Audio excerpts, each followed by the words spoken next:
You know, I'm often asked what ACC Network success will look like at launch and in future years.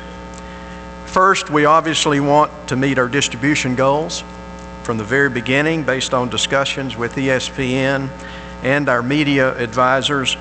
We always plan for this to be a 3-year progression in terms of distribution, tied to when the various omnibus deals are up with Disney and ESPN. At launch, we fully expect to be exactly where we projected internally, if not a bit ahead. Any additional deals that are negotiated earlier than what we might expect in years 2 and 3 will be icing on the cake and obviously welcomed, and certainly some of those could happen. Beyond distribution, there are so many opportunities in having a 24/7 dedicated network. As we just saw, the quality of this network will be outstanding and uniquely ours. It'll provide a platform for our current players, programs, and schools, as well as highlighting the rich history surrounding the individuals that have made the league what it is today. As mentioned, and one of the things about this that I'm most excited about is that it's a great storytelling opportunity. And the stories that can be told about this league and its history and the people and the teams that have made it what it is today are extraordinary, and I fully expect that those stories will be extraordinary going forward as well.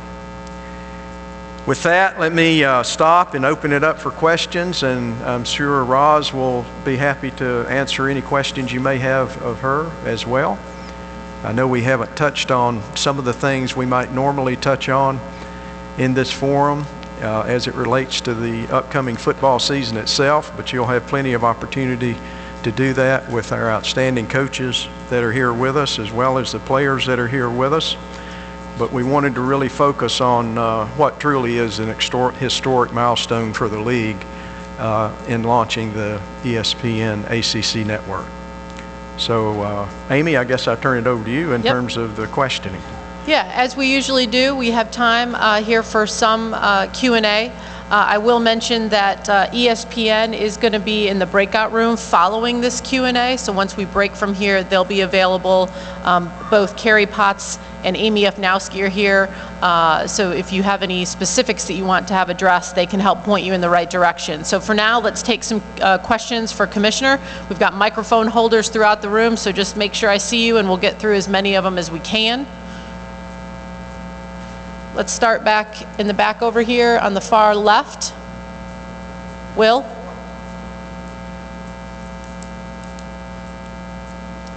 Hey, Commissioner. Will Vandervoort with the Clemson Insider.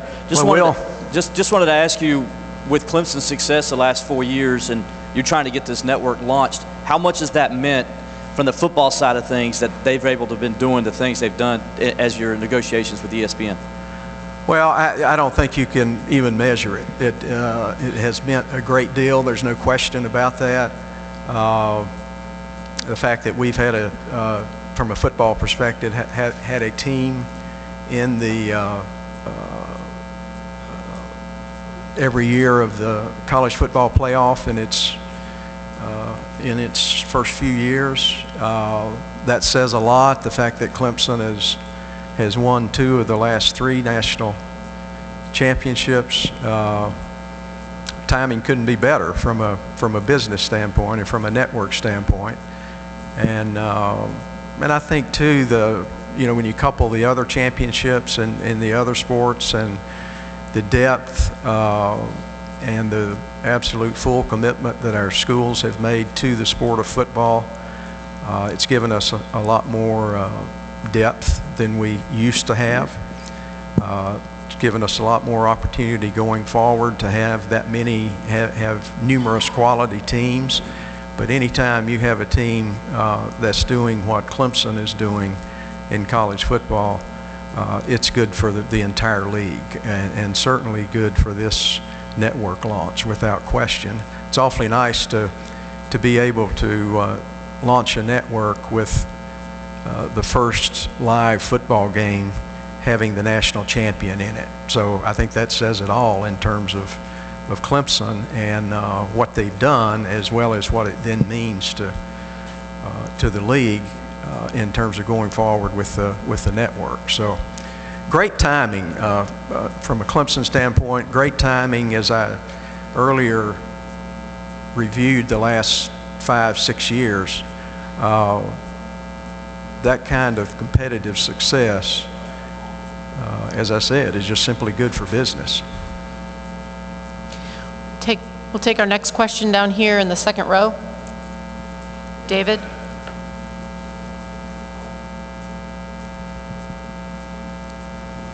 Hey, John. David Glenn from The David Glenn Show and ACCSports.com and The Athletic. Tony Barnhart, whom you know, had a great line about the success of the SEC Network. He said, in some conferences, when somebody wants the new channel, they might place a phone call or send an email. In the SEC, there are so many passionate fans, they might threaten to burn somebody's house down if they don't get the SEC Network. How have you seen ACC fans show whatever passion they've shown about your soon-to-be network? And what numbers do you have to communicate to carriers, hey, there is this intense passion for this product, which of course would only serve your launch and the aftermath well? Well, we're, the intense passion is there. That's evident. We see that. I think as you get toward launch, the way distribution works, a lot of those deals happen at the midnight hour, so to speak. I think our fan bases will respond very, very negatively if they're not able to get this, and I think they will show that. And I would encourage them to show that, short of burning down any houses. We wouldn't want them to do that. But fan bases, their voices need to be heard, and we count on them to demand of their carrier to take the ACC network. I think this is must-see television, quite frankly, because it's not just watching a game; it's watching the Atlantic Coast Conference in every sport, in every way, from the inside out and from the outside in. And if you're a sports fan and you live in the footprint of the Atlantic Coast Conference, or you grew up in this footprint, or you're an alum that is in another part of the country, there's going to be nothing like we have ever had in the ACC. So I'm very confident in the passion and the willingness and ability to express that passion at the right time with our fan bases. We're going to go right next to Mark. Morning, Mark Berman, the Roanoke Times. Morning, Mark. What's the kind of the prognosis, the timetable for actually getting deals done with cable companies like Cox and Comcast and Spectrum and the Dish Network, satellite folks? How worried are you that you've kind of committed to putting a lot of games on this new network before you've actually got deals in place so your fans can actually see these games? Well, the games need to be scheduled because people need to understand and see the quality that's going to be on the network. So that's certainly by design. The questions about distribution really should be answered by ESPN. What I will tell you is that we're very confident that ESPN are the best in the world when it comes to distribution. It's all part of the Disney family. And when you combine ESPN sports with what Disney does that is not non-sports, that's strong. I think we all understand that. And that's one of the reasons that we feel so confident as this builds out with who we're partnered with. Take our next question, Susan. Hi there, Susan Miller-Degnan, Miami Herald. Mine is kind of a similar, maybe the same question, that most of the University of Miami fans in Miami-Dade and Broward counties have Comcast/Xfinity or AT&T Uverse as their cable provider, but I know that they're not tied in yet with the network.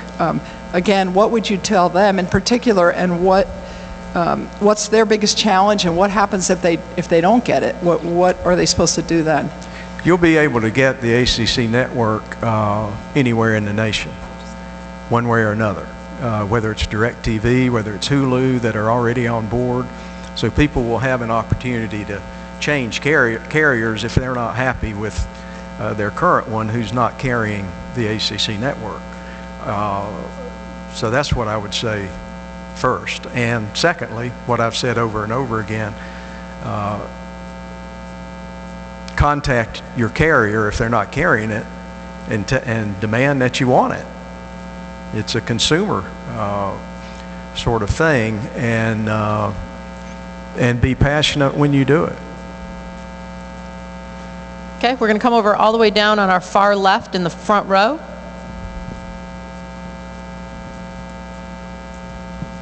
Richard Walker, a freelance writer. Obviously, we're here in Charlotte again. Charlotte's going to host ACC Championship again, built Kickoff.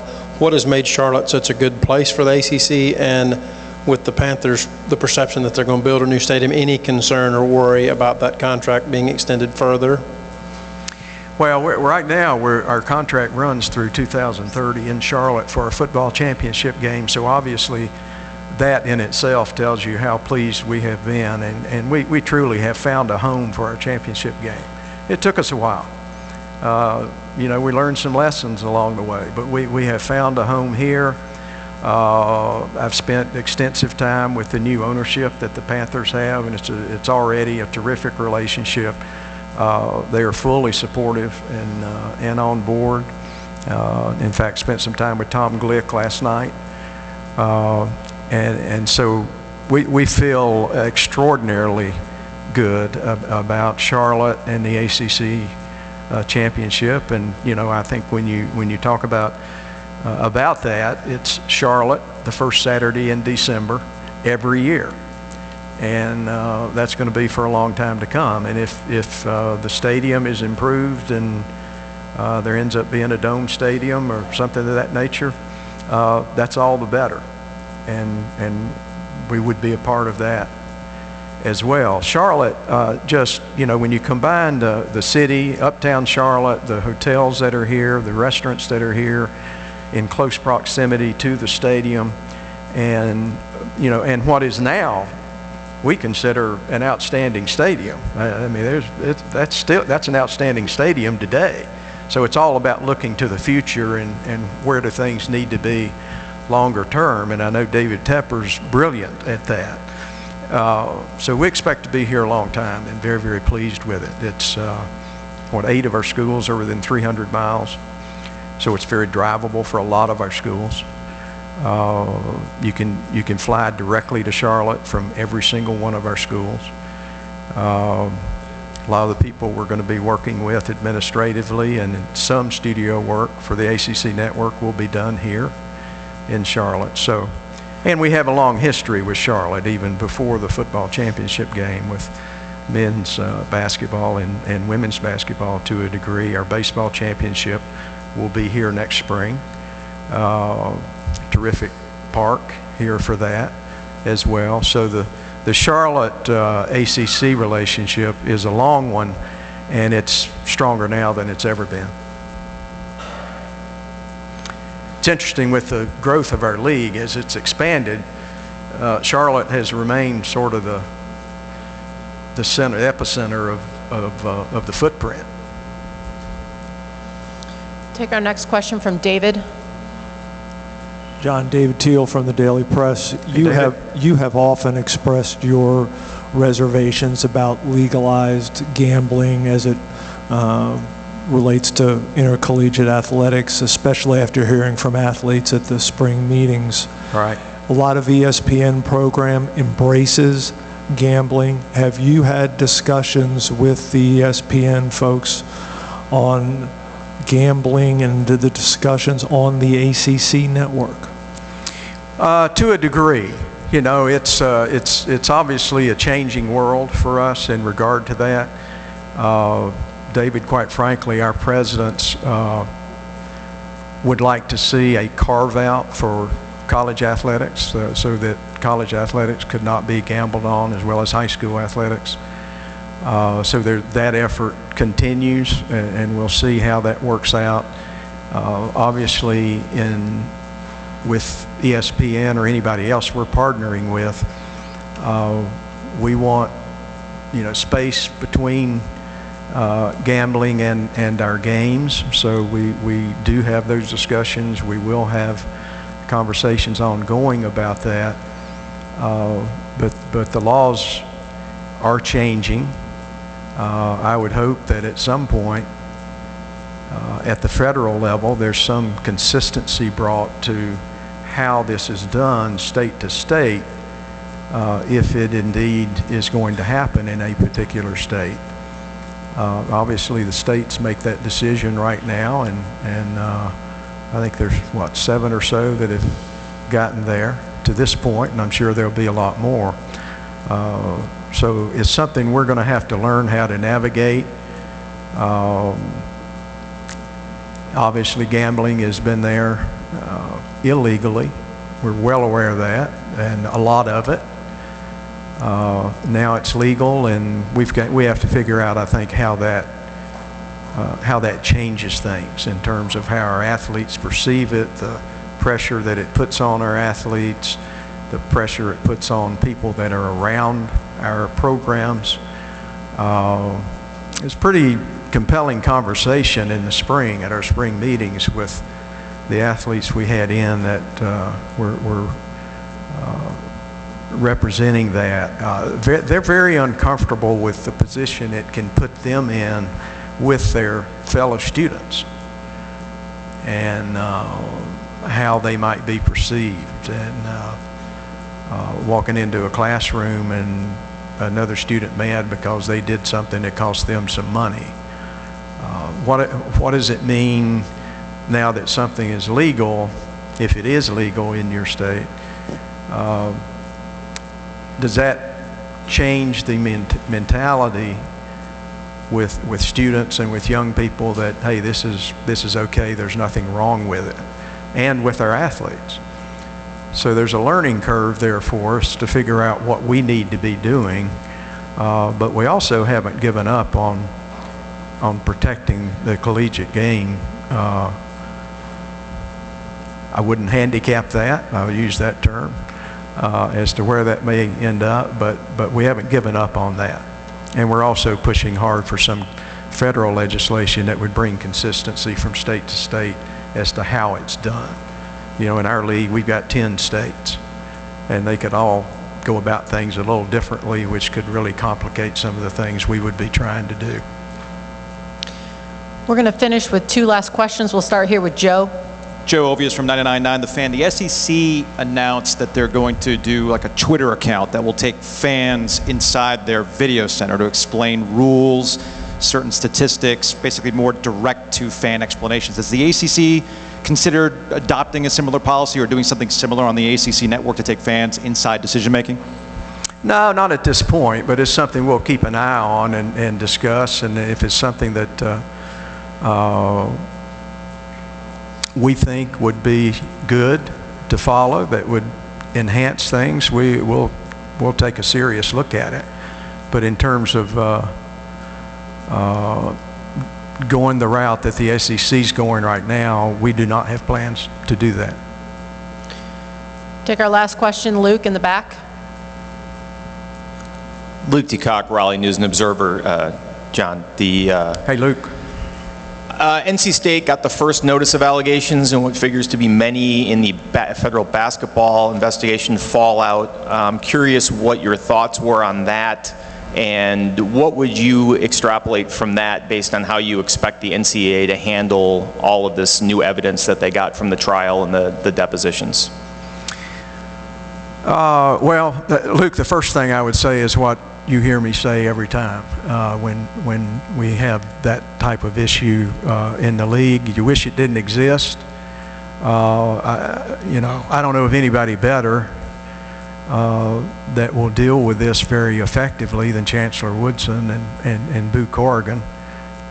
You couldn't have 2 better people to deal with it the right way, the most effective way on behalf of NC State. And hopefully it's over with and behind them as quickly as possible, and with as little damage as possible. And we won't comment on that ongoing process. As you know, from a league perspective, we're basically here to assist, in this case, North Carolina State in any way they deem appropriate in terms of helping them with the process. In terms of speculating the NCAA, it's an interesting time on that because it's the first time that the NCAA will be using a different process, different method, if you will, to evaluate what has happened in court and testimony that has happened in court. So I think a lot of us in college athletics have our eyes on that and the others that will come after that, just to see how the NCAA approaches that and how effective it is. So, you know, it's really hard because of the timing and the circumstance to really speculate much on it, because there's no real history there with it at this point in time. So NC State and the other programs that may be implicated will be living that history.